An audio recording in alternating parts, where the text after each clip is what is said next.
Sempena Belanjawan 2023, Niaga Awani hari ini bersiaran khas dari Pasar Borong Selangor, Seri Kembangan.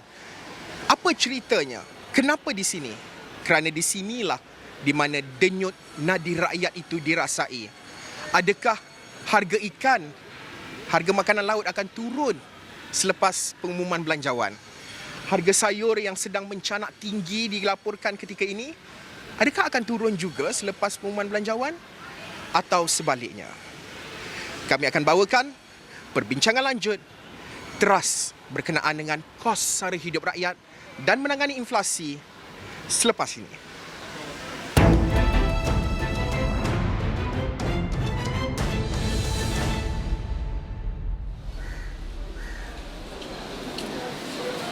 Di sinilah denyut nadi rakyat akan dirasai, di mana naik sahaja harga ikan maupun sayur, di sinilah mereka akan merasainya dan dibawa ke rumah di atas meja makan, itulah tempiasnya. Dan hari ini penting untuk kita telitikan menjelang sehari lagi sebelum Belanjawan 2023. Kami di Astro Awani sebenarnya menjalankan pelbagai poll, termasuklah ataupun undian secara dalam talian. Hari ini sebenarnya ada soalan yang cukup menarik. Jika anda boleh saksikan soalan yang tertera di bawah pada ketika ini. Apa yang anda nantikan esok sebenarnya? 3 pilihan jawapan yang kami berikan kepada anda, iaitu berkenaan dengan pelepasan cukai, subsidi ataupun warna baju PM. Kerana setiap kali bajet ataupun belanjawan, orang akan meneka-neka PM ataupun Menteri Keuangan itu akan pakai baju warna apa. Okey, jadi anda scan QR code yang tertera di bawah. Anda boleh kongsikan pandangan anda juga di undi.astroawani.com. Berbalik kepada cerita berkenaan dengan kehidupan rakyat, kos sara hidup rakyat, penting juga untuk kita telitikan bagaimana apa seterusnya, bagaimana belanjawan ini dapat untuk mengubah hidup rakyat, bagaimana ianya mampu mengawal harga barangan, terutamanya barangan basah, barangan mentah, dan akhirnya akan memberi impak kepada peniaga, mereka yang menjual di restoran dan sebagainya. Kerana inflasi melibatkan makanan luar rumah ataupun di restoran sebagai contoh, merupakan antara peningkatan yang cukup ketara dari segi kadar inflasi maupun secara bulanan, ataupun kalau kita lihat secara sukuan tahun juga menunjukkan peningkatan yang cukup ketara. Jadi untuk kita mengulas lanjut, terima kasih Hafizi Razali yang merupakan pengarah bersekutu Bower Group Asia datang ke Pasar Borong Selangor. Kita nak mendekati peniaga-peniaga juga, orang ramai juga yang berada di sini. Bercakap soal kos sara hidup, apa expectation ataupun jangkaan Hafizi lah melihat kepada Belanjawan 2023? Apa lagi yang kerajaan boleh buat? Apa bentuk suntikan yang boleh diberikan kerajaan dalam memastikan kawalan? Nak turun tu susah sebenarnya, nak turunkan harga barang makanan dekat kedai makan dan sebagainya, tetapi nak mengawal daripada kenaikan yang cukup ketara ini. Ya, yang pertamanya kita kena ambil kira bahawa dalam pembentangan bajet ni kemungkinan besar ada Menteri Ekonomi akan berucap bahawa inflasi tahun ini mungkin dijangkakan akan lebih perlahan daripada tahun lepas. Tetapi itu tidak bermaksud bahawa harga barangan akan menurun. Apa yang dimaksudkan adalah harga barangan akan meningkat dengan lebih perlahan. Tetapi kalau kita fokuskan lagi berkenaan dengan apa yang dimaksudkan dengan peningkatan yang lebih perlahan ini, kita tengok perbelanjaan isi rumah yang utamanya adalah, nombor satu adalah makanan. Yang kedua adalah perumahan dan kos pengangkutan, dan yang ketiga adalah utility. Tapi kalau kita fokuskan, kebanyakan mereka yang berada di golongan yang berpendapatan rendah membelanjakan kebanyakan daripada pendapatan mereka untuk membeli barang-barang makanan. Dan kalau kita lihat daripada kadar inflasi tersebut, kadar peningkatan harga barang makanan masih agak tinggi, dalam lingkungan 7 ke 8% lebih kurang. Jadi kalau kita tidak bendung kenaikan harga ini, lama-kelamaan ia akan mengambil lebih banyak daripada pendapatan mereka yang berpendapatan rendah ataupun menengah, dan kesannya mereka akan terus merasai daripada kenaikan kos harga barang dan kos sara hidup. Jadi apa yang kerajaan boleh lakukan adalah untuk memastikan sebanyak boleh barang makanan yang kita ada di negara ini untuk dikeluarkan oleh kita sendiri sebagai sebuah negara yang sangat bertuah dengan keadaan klimat yang sangat bagus. Jadi apa realitinya adalah kerajaan perlu mengambil kira 90% daripada barang makanan yang kita ada di atas meja adalah diimport dari luar negara. Jadi bila barang-barangan ini diimport, kita tidak dapat mengawal harga dengan secara efektif sekiranya ada satu kejatuhan mata wang, Krisis geopolitik sebagai contoh. krisis geopolitik, Ya. supply chain problem. Ya. Jadi apa yang kita perlukan adalah untuk memastikan kita mempunyai satu buffer ataupun safety net Ya. supaya kebanyakan daripada barang makanan yang kita ada di Malaysia ini adalah dikeluarkan oleh negara kita sendiri. Walaupun mungkin ada yang mengatakan ada faktor kos yang tidak efisien untuk kita keluarkan, tetapi kita perlu lakukan perkara ini supaya kita menggalakkan lagi sektor agrikultur dan kita menggalakkan lagi pengeluaran bukan sahaja bahan mentah tetapi juga satu downstreaming proses untuk keluarkan produk-produk baru yang kita dapat pasarkan bukan saja untuk di negara ini tapi untuk di luar negara saja. So jadi bagi saya perbincangan kos sara hidup ni adalah multifaceted. Ada berbagai dimensi tetapi apa yang kita perlu sentuh dengan lebih khusus adalah berkenaan dengan harga makanan. Ya. Menyebut berkenaan dengan inisiatif lah kalau kita nak bercakap berkenaan dengan dari segi nak mengeluarkan produk kita sendiri, produk tempatan tadi. Sudah tentu memerlukan peruntukan dan juga satu langkah yang holistik. Nak menolong ramai pihak ni dari segi mereka yang nak bercucuk tanam, menternak, termasuk juga dari segi kementerian-kementerian dan juga agensi, Fama, Risda dan sebagainya perlu satu kerangka yang betul-betul lengkap dan holistik. Bercakap soal belanjawan, kementerian mana kalau bercakap soal inisiatif sebegini, kementerian mana yang dilihat wajarlah mendapat peruntukan yang mungkin agak besar dalam memastikan bahawa langkah menguruskan inflasi, menstabilkan harga barang, kos sara hidup ni dapat ditangani dengan baik sekali. MAFS sekarang ini ataupun KPDN dan sebagainya, mungkin pandangan Hafizi. Bagi saya yang paling penting adalah Kementerian Pertanian. Kalau kita bincangkan berkenaan dengan isu barang makanan. Yang kedua adalah Kementerian Kewangan kerana bantuan itu perlu dialokasikan kepada Kementerian Kewangan supaya kapital itu dapat disalurkan. Yang ketiga adalah Kementerian Usahawan. Kerana kita perlu ambil kira bahawa petani-petani ini juga adalah sebenarnya usahawan. Jadi apa yang saya lihat sebagai satu jurang yang ketara adalah berkenaan dengan permasalahan petani yang kita ada yang mana mereka tidak dapat berfungsi sebagaimana yang kita jangkakan atau kita meletakkan sasaran untuk mereka berjaya sebagai seorang usahawan kerana kebanyakan daripada mereka kais pagi makan pagi, kais petang makan petang. Jadi apa yang perlu disalurkan oleh kerajaan adalah yang pertama untuk memastikan dana yang secukupnya diletakkan untuk mereka mendapat akses.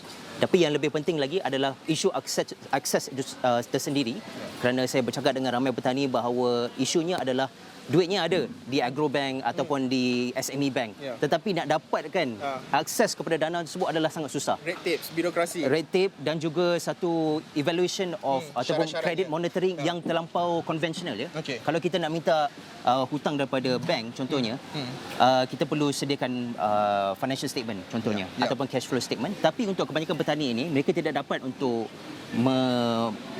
memberi kesemua seperti yang selalu diminta oleh bank-bank. Jadi kita perlu mengaplikasikan satu pendekatan yang telah dilakukan oleh negara-negara maju dan telah dilakukan di negara-negara miskin melalui pendekatan fintech, agro fintech yang mana evaluationnya adalah lebih menyeluruh dan melihat kepada apa yang boleh dikeluarkan oleh petani tersebut, berapa lama jangka masa untuk mereka mendapatkan cash flow dan bila mereka sepatutnya bayar balik daripada pinjam, lepas tu kena bayar bulan-bulan mengikut kadar faedah yang tertentu Jadi itu adalah penting berkenaan dengan akses. Yang ketiga adalah berkenaan dengan penyediaan infrastruktur. Kita bercakap berkenaan dengan petani tetapi kita perlu faham petani-petani di Sabah contohnya tidak ada kemudahan elektrik yang stabil, tidak ada kemudahan internet yang pantas. Jadi bagaimana untuk mereka mengaplikasikan industri 4.0 untuk mereka terus maju dan mengeluarkan satu produktiviti yang lebih tinggi kalau mereka tidak ada kemudahan asas tersebut. Termasuk logistik. Nak menghantar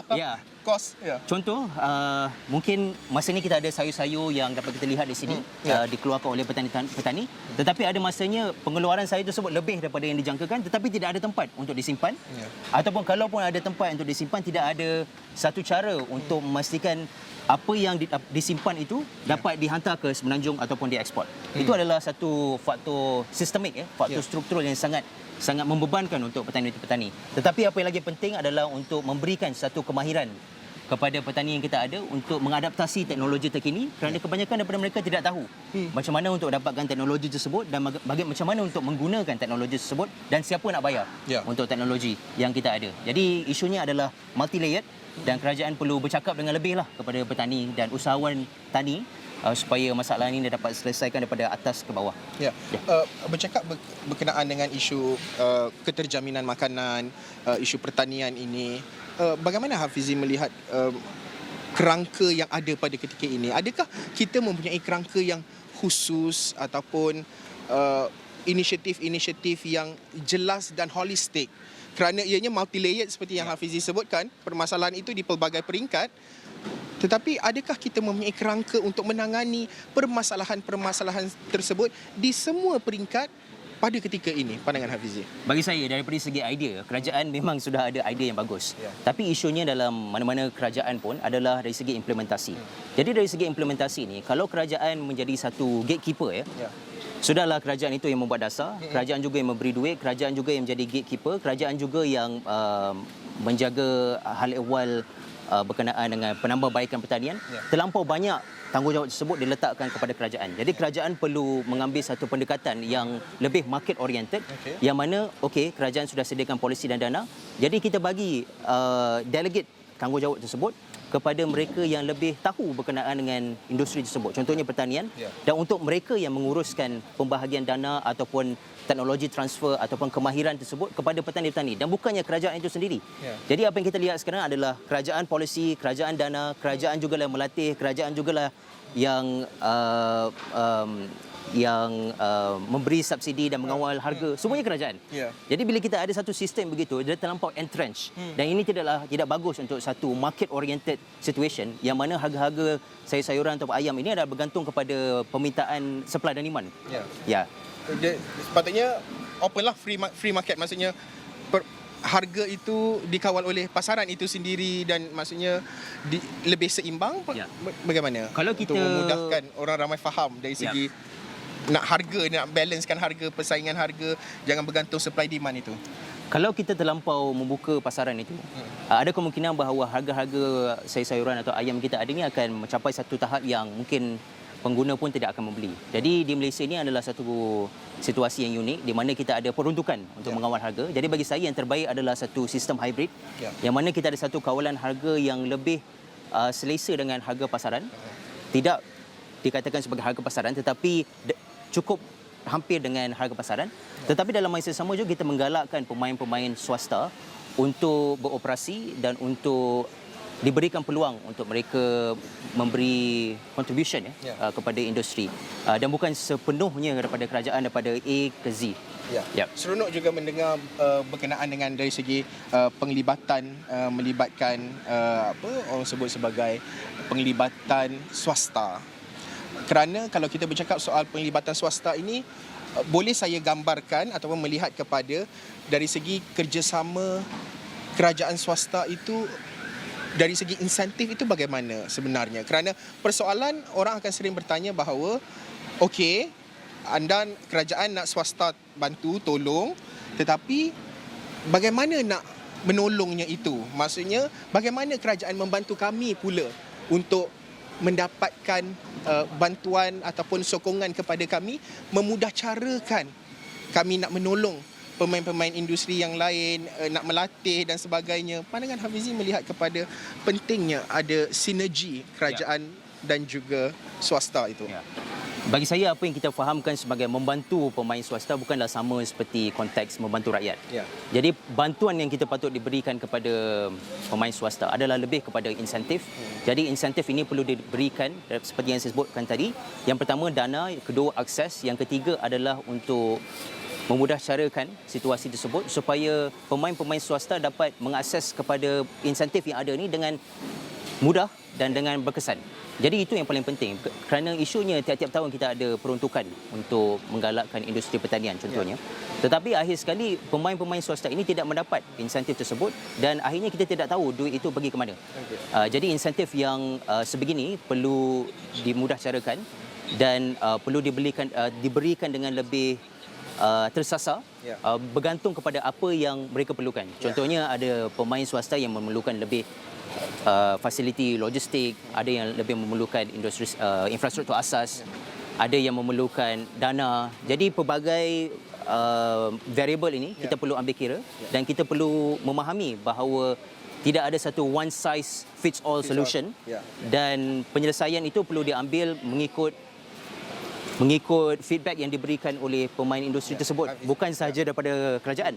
Okey. Saya mengambil contoh sebagai konsep menu rahmah yang diperkenalkan kerajaan. Ada berpandangan ataupun ada yang telah pun mula mengemukakan cadangan pemain industri mereka yang menjalankan perniagaan F&B restoran nyatakan bahawa jika ataupun sekiranya kerajaan membantu mungkin ada insentif-insentif tertentu kepada mereka itu akan menggalakkan mereka lagi dan memudahkan mereka lagi untuk melaksanakan inisiatif menu rahmah itu.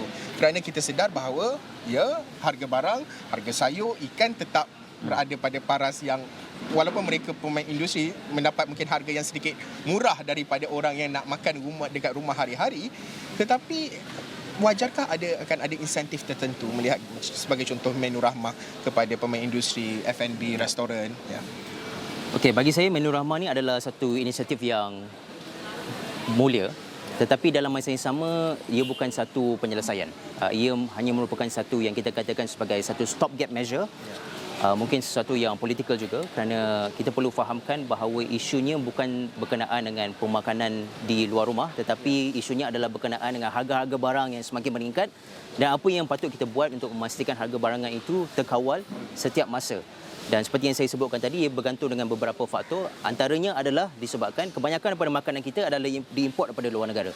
Jadi dari segi menu rahmahnya, insentif yang diberikan sefaham saya tidak ada insentif yang diberikan kepada syarikat swasta. Betul. Tetapi apa yang digunakan adalah satu coordinated mechanism yang mana kerajaan menggalakkan syarikat-syarikat swasta ini untuk terlibat sama dan memberikan satu menu yang dikatakan sebagai boleh sebagai affordable RM5. Tetapi isunya lebih kepada apa yang kita boleh dapat daripada RM5 itu, sama ada RM5 itu berbaloi kepada kepada bayaran yang dibuat oleh rakyat. Kerana kita tidak mahu rakyat kita yang termiskin tertipu oleh harga RM5 tetapi mereka tidak dapat pulangan yang berbaloi dengan apa yang telah mereka belanjakan. Kerajaan perlu tetapkan bahawa menu rahmah ini perlu mempunyai elemen-elemen yang memberi nilai tinggi kepada rakyat dari segi kesihatan yang pertamanya, dan yang kedua untuk syarikat-syarikat swasta untuk mereka mengambil tahu bahawa inisiatif ini adalah inisiatif untuk memberikan bantuan makanan kepada mereka yang benar-benar memerlukan. Jadi mereka perlu lebih cakna berkenaan dengan apa yang kehendak nutrisi yang sebenarnya diperlukan oleh rakyat yang dihimpit oleh kemiskinan ataupun tidak mencukupi pendapatan, dan menyesuaikan menu tersebut berdasarkan apa yang ditunjukkan oleh data. Jadi bagi saya tidak perlu ada apa-apa insentif, cumanya perlu disesuaikan dari semasa ke semasa dari segi harga, kualiti makanan, akses dan juga apa yang sebenarnya dikehendaki oleh rakyat yang terhimpit. Ya. Okey. Sudah tentu penting juga untuk kita telitikan, mungkin sedikitlah kita nak sentuh apa lagi nak tambah hasil negara. Kerajaan nak kena berbelanja banyak ni untuk belanjawan. Bagaimana lagi kita nak tambah hasil negara, pandangan Hafizi? Okay. Sebenarnya pendapatan negara semakin berkurang dan kita kadang-kadang ada satu lonjakan kepada pendapatan negara apabila harga minyak dan gas meningkat, kerana kita adalah pengeluar minyak dan gas. Jadi bila harganya tinggi, pendapatan negara akan dilihat sebagai naik, seperti apa yang berlaku tahun lepas. Tetapi apa yang bakal berlaku adalah harga minyak dan gas mungkin akan mula stabil, dan bila mula stabil maksudnya kontribusi daripada Petronas itu juga akan berkurang daripada apa yang sebelumnya. Jadi saya rasa kerajaan perlu mengurangkan kebergantungan kepada hasil minyak dan gas dan meletakkan lebih banyak kapital kepada industri-industri yang berpotensi untuk menjadi produktif dan membawa Malaysia ke satu tahap yang lebih tinggi. Seperti yang kita lakukan di tahun 90-an, kita ada industri elektronik dan elektrikal, dan hasilnya kita dapat lihat hari ini. Tetapi apa yang kita perlu faham adalah melihat 10 tahun yang akan datang, apa lagi industri yang kita boleh terokai dengan peletakan kapital yang sesuai supaya kita mempunyai pendapatan yang bertambah hasil daripada alokasi kapital yang efektif. Itu nombor satu. Nombor dua adalah kita melihat pada data bahawa pelaburan domestik di negara ini semakin berkurang. Apa yang kita dapat lihat, kapital yang kita ada dalam negara ini menerusi pemain-pemain institusi mula keluar ke luar negara untuk mendapatkan hasil yang lebih banyak. Tapi apa yang kita lihat, kebanyakan institusi yang mempunyai kapital yang besar ni, kapitalnya itu daripada kita juga. Ya, akhirnya. Jadi kapitalnya digunakan untuk menjana pendapatan dividen yang lebih tinggi, dilaburkan di luar negara dan hasilnya kita tidak dapat apa-apa. Jadi bagi saya perlu ada satu pelaburan domestik yang lebih lebih tinggi dan ini perlu dijana oleh polisi kerajaan yang lebih mesra pelabur tempatan. Ya. Supaya pelaburan yang kita ada daripada hasil domestik dapat diletakkan untuk industri-industri yang memerlukan pelaburan seperti pertanian. Dan dalam jangka masa yang panjang, contohnya industri pertanian ini, sektor pertanian ini mungkin menjadi satu sumber pendapatan baru untuk negara sebagai contoh ya. Dan perkara ini adalah satu jangka yang memerlukan jangka masa panjang tetapi perlu dilakukan hari ini. Dan kesannya hanya akan dapat dirasai selepas mungkin 2 penggal kepimpinan Perdana Menteri. Ease of doing business itu amat penting sebenarnya. Yes, betul. Sama ada di peringkat tempatan domestik maupun dalam kita menggalakkan pelaburan asing juga cukup penting. Dasar yang jelas itu perlu ada. Akhir sekali, Hafizi, harapan dan juga aspirasi dalam Belanjawan 2023. Apa lagi yang boleh apa lagi naratif yang perlu diletakkan oleh kerajaan dalam membawa hala tuju belanjawan itu, kerana kita tidak mahu ianya kekal menjadi dokumen setahun dan ini pun dah bulan keberapa. Saya menjangkakan banyak kerja yang perlu dilakukan oleh Kabinet Datuk Seri Anwar Ibrahim dalam melaksanakan belanjawan ini. Pembentangannya di penghujung Februari dan mungkin nak lulus ke Dewan Negara dan selepas itu ambil satu tempoh masa yang cukup pendek sahaja sebelum pembentangan bajet seterusnya lengkap sehingga Disember. Aspirasi dan juga harapan dalam belanjawan 2023 ini. Aspirasi saya adalah saya berharap kerajaan dapat membawa satu perubahan dari segi cara untuk kita menjana pendapatan. Dan cara ini salah satunya adalah menerusi pencukaian. Tetapi kita tahu bahawa cukai yang ada di Malaysia ini perlu lebih saksama dan lebih progresif. Yang cakap tadi GST? Tak ada GST, tapi mungkin kita perlu cari jalan lain untuk memastikan mereka yang benar-benar mempunyai pendapatan tinggi dicukai seharusnya ya. Mungkin cukai dividen, mungkin cukai warisan ataupun cukai lebih progresif mengikut pendapatan kurung yang lebih tinggi. Okey, itu pertama. Yang kedua adalah berkenaan dengan kita tidak mempunyai satu capital yang unlimited ya. Jadi perlu ada satu konsistensi dari segi polisi oleh kerajaan untuk mengenal pasti bagaimana cara terbaik untuk mengawal kos sara hidup dengan duit yang kita ada, capital yang kita ada sekarang. Kerana apa yang berlaku di Malaysia ini adalah kita mengawal harga, satu, insentif diberikan kepada pemain swasta. Yang kedua, ada subsidi dan subsidi ini pukul rata. Orang kaya pun dapat. Dan yang lebih penting lagi adalah berkenaan dengan bantuan yang seharusnya diberikan kepada mereka yang memerlukan. Kadang-kadang tidak kena dengan keperluan mereka. Apa yang mereka biasanya memerlukan adalah pendapatan yang lebih. Boleh dibuat melalui satu program cash transfer, telah pun dibuat oleh banyak negara-negara lain di luar negara. Tetapi apa yang ada di negara ini, kita melebihkan perbelanjaan untuk mengawal harga, tetapi pendapatan itu tidak meningkat. Tapi bagi saya, kalau isunya berkenaan dengan kos yang meningkat dan pendapatan yang berkurang, mungkin lebih baik untuk meningkatkan pendapatan tersebut menerusi cash transfer supaya mereka yang termiskin dapat hidup atas satu kadar yang dikatakan sebagai bermaruah. Okey. Baik, terima kasih Hafizi Razali, pengarah bersekutu bahawa Group Asia. Mungkin menjawab ataupun tidak persoalan kita hari ini, sepahit empedu atau semanis madu, kita nantikan pembentangan Belanjawan 2023 oleh Perdana Menteri dan yang juga Menteri Kewangan Datuk Seri Anwar Ibrahim. Siaran kami akan bawa sepanjang hari dari awal pagi esok sehingga kemuncaknya pada jam 3 petang. Terima kasih sekali lagi Hafizi.